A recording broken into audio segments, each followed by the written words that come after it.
Ever had a dream so vivid that you couldn't shake it off all day? Welcome to Carl Jung and the Messages of Dreams, where we explore why those late-night adventures may not be random after all. Carl Jung believed your dreams are coded messages from your unconscious, offering clues to personal growth and emotional well-being. Today, we'll delve into dream symbolism, cultural history, and surprising revelations. Buckle up, folks. Ready to uncover the mystery? Let's begin. Carl Gustav Jung was born in 1875 in Switzerland, right on the cusp of a rapidly changing Western world. As a young boy, he was fascinated by religious symbolism and myth, interests that later shaped his psychological theories. He trained as a psychiatrist and, for a time, worked closely with Sigmund Freud, but Jung soon branched off with his own approach, one that placed dreams and the unconscious at the heart of understanding human behavior. He believed the unconscious wasn't just a storage bin for repressed ideas, but an active force that shaped our personalities, creativity, and even our health. Jung's break with Freud was, let's just say, not the friendliest in academic history. He felt Freud focused too heavily on sexual motivations, while Jung believed the psyche was deeper and more complex. Over the course of his life, Jung compiled an immense archive, analyzing over 80,000 dreams, if you can believe that, developing a robust theory of how these nighttime narratives offer vital clues about our emotional well-being. He was so convinced of their value that he wrote extensively on dream interpretation, describing dreams as the royal road to the unconscious. If you thought that phrase belonged only to Freud, well, guess again. Jung took the unconscious seriously enough to give it multiple layers, including the personal unconscious and the collective unconscious, the latter being a sort of shared heritage of human symbols and archetypes. Why is all this important for middle-aged Americans today? Well, many of us reach a point in life, somewhere around our 40s or 50s, where we start to wonder about deeper meanings. Questions like, have I done what I truly want? Or why do I keep repeating certain patterns can pop up. Jung believed dreams hold some of the answers. They can highlight repressed desires, hidden fears, or unknown strengths that we conveniently ignore in our conscious routines. These nightly mini-movies might be telling you, hey, remember you once wanted to paint? Or, you keep ignoring that stress you're burying. Modern science sometimes reduces dreams to random firings of neurons or a form of memory consolidation. Our brains attempt to file away what happened in the day, possibly with a dash of chaos thrown in. But Jung argued that dreams often carry intentional messages. Think of them as postcards from your unconscious, glimpses into what your mind really thinks about the situations you face, but might not be able to articulate by day. For instance, have you ever woken up from a dream that felt more like a Hollywood thriller? Scenes of running through a maze or being chased might show you're anxious about an upcoming event. That's not exactly rocket science, sure, but Jung would say there's more beneath the surface. Maybe your dream is highlighting how a particular conflict or hidden worry is affecting your sense of identity. Jung famously said dreams compensate for our conscious attitudes. Imagine someone who's overly confident in daily life, always boasting at parties about how they've got it all figured out. Then they dream they're lost at sea, struggling to find land. This is the unconscious stepping in, waving a little sign that reads, "You might not be as invincible as you think, buddy. Let's dial back the bravado and look at reality." According to Jung, this compensatory function works in the opposite direction too.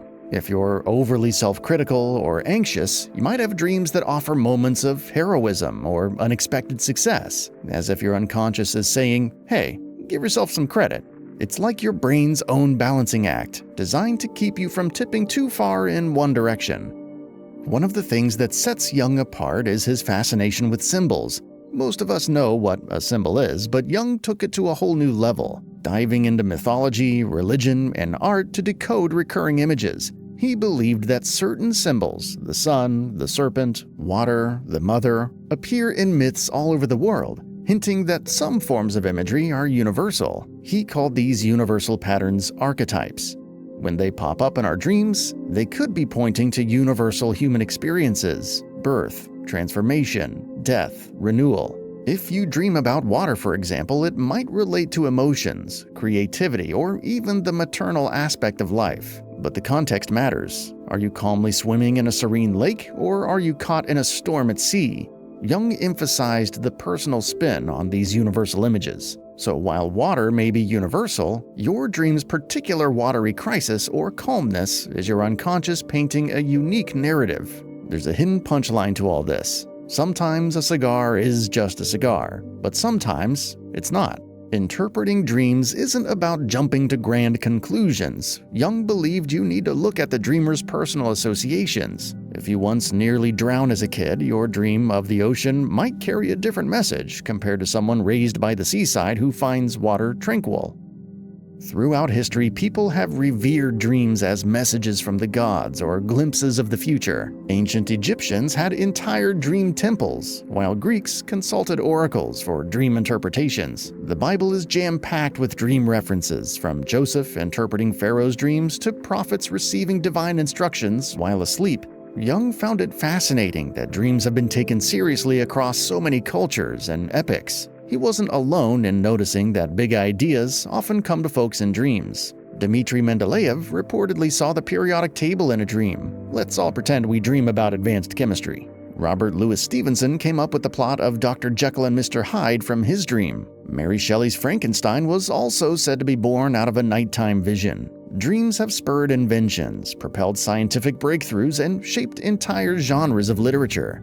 We might joke about how our own dreams are more like reality TV episodes gone wrong than strokes of creative genius. But Jung believed everyone's dreams are important. Even if you're not inventing the next big thing, your dream might give you a nudge about a health concern or help you solve a stubborn personal dilemma. It might even warn you about stress or conflict before you consciously register the problem.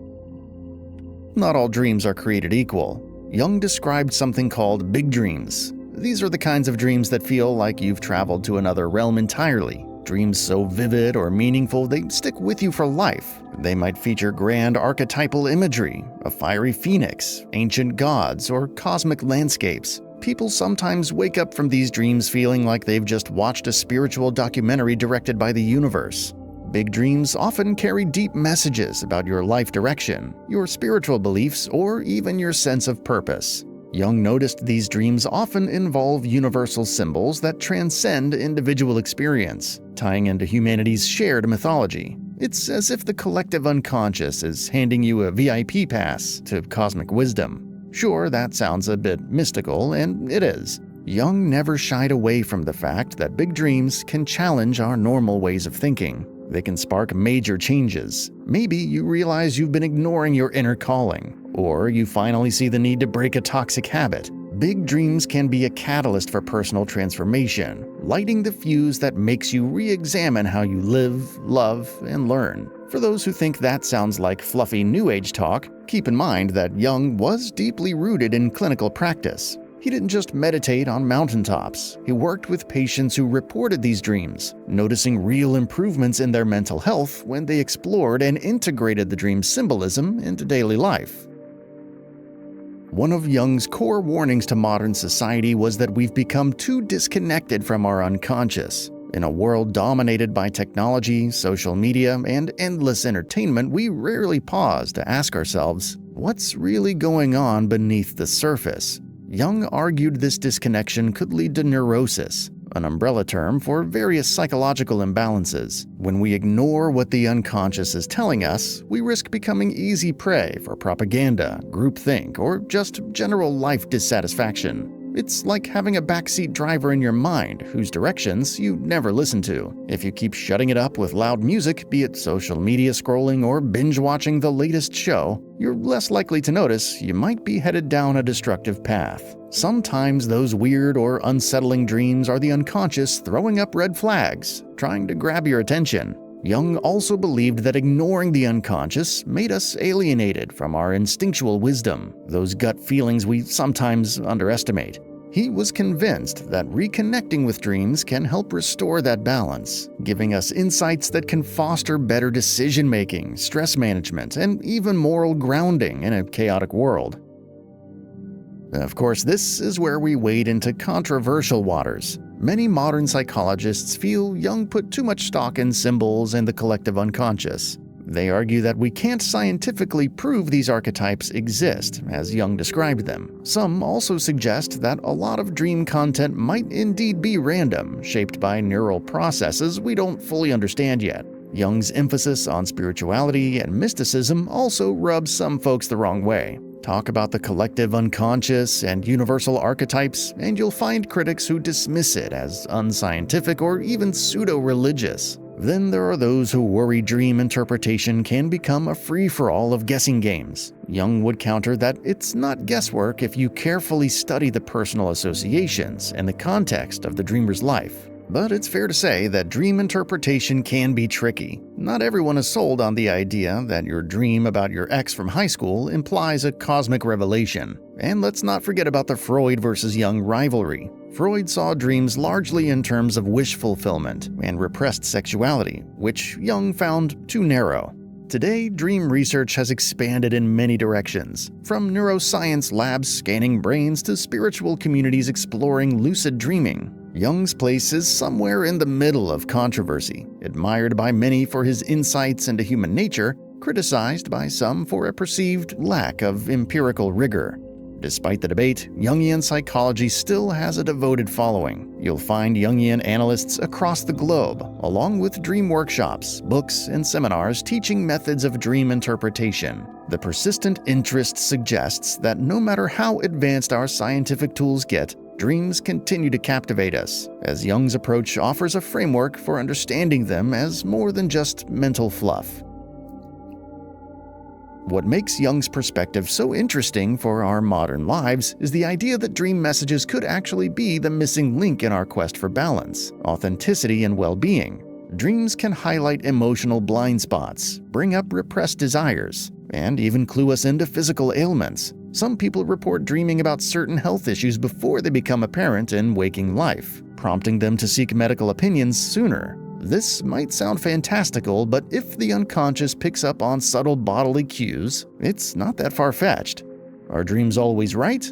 Probably not, but Jung would argue that it's less about right or wrong and more about listening to the deeper layers of your psyche. Pay attention to recurring themes, weird symbols, or emotional undercurrents in your dreams. Maybe you keep dreaming of a car with faulty brakes. Is there some situation in your life where you feel you have no control? Maybe that's a sign to reevaluate your job or relationships. Jokes aside, remember that Jung's method requires effort. He suggested writing down dreams upon waking. Yes, a dream journal can be your new best friend. Then you reflect on each element. What does the broken glass remind me of? Why am I always meeting a faceless stranger? Over time, you might start seeing patterns. If you're anything like me, you'll also notice how bizarre your imagination can be at 3 a.m. But humor aside, it's a simple practice that can shed light on overlooked truths. And here's a lesser-known fact. Jung used his own dreams to shape some of his key theories. He had recurring visions and dreams that he later realized pointed to universal mythic themes. Think massive floods or apocalyptic scenes that he linked with the collective unconscious. When he published these ideas, they were groundbreaking, though also polarizing. Whether you view his approach as borderline mystical or scientifically plausible, you have to admit that a man who analyzed over 80,000 dreams was nothing if not dedicated. If you're feeling adventurous, you can explore some of Jung's works, such as Man and His Symbols, or look into his concept of individuation, which is essentially the process of harmonizing the conscious and unconscious to become a more integrated human being. It's like a complicated recipe for personal growth, where dreams are one of the main ingredients. Our society might see dreams as random noise, or at best, a quirky curiosity. But Jung's legacy reminds us that we used to treat dreams with reverence, scanning them for guidance, warnings, or creative inspiration. Maybe we lost something valuable when we decided dreams were just side effects of the brain's housekeeping. Thanks for hanging out and exploring this fascinating world of dreams with me. Hope you found this video helpful and maybe a little mind-blowing. Dreams for Jung weren't just bedtime oddities. They were doorways to the parts of ourselves we often ignore. If you're ready to dive deeper into self-discovery, pay attention to your dreams tonight. Jokes aside, you might be surprised by what they reveal. If you enjoyed this conversation, please subscribe to the channel and join our ongoing exploration of psychology and life's deeper mysteries. Until next time, sweet dreams.